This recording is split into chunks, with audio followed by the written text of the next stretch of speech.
شخص عیب زنش را در یک عالم نقل کرد. این عالم گفت: اول تو بگو لباسهای تو را کی پاک میکند؟ این شخص گفت: زنم. باز پرسید: برای تو کی طعام تیار میکند؟ این شخص گفت: زنم.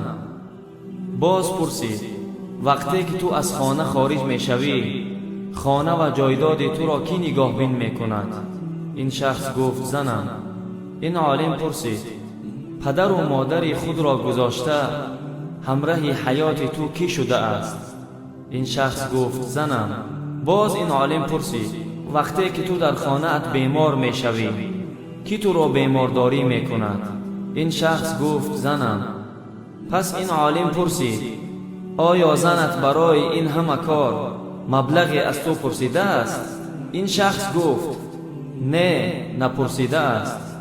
این عالم گفت: یک عیب زنت را دیدی اما این همه خوبی ها را ندیدی؟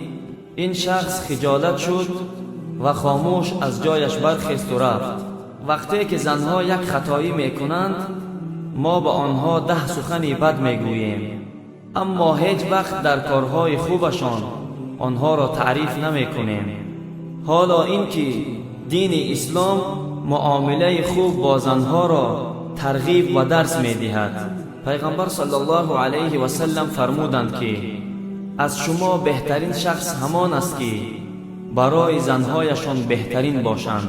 الله مهربان برای ما توفیق دهد که با گفته های پیغمبر صلی الله علیه و سلم پس از شنیدن عمل کنیم. آمین. برادران عزیز، این نوار را نشر کنید، زیرا اینکه سخنان خوب را برای دیگران رسانیدن صدقه جاریه است. والسلام علیکم و رحمت الله و برکاته.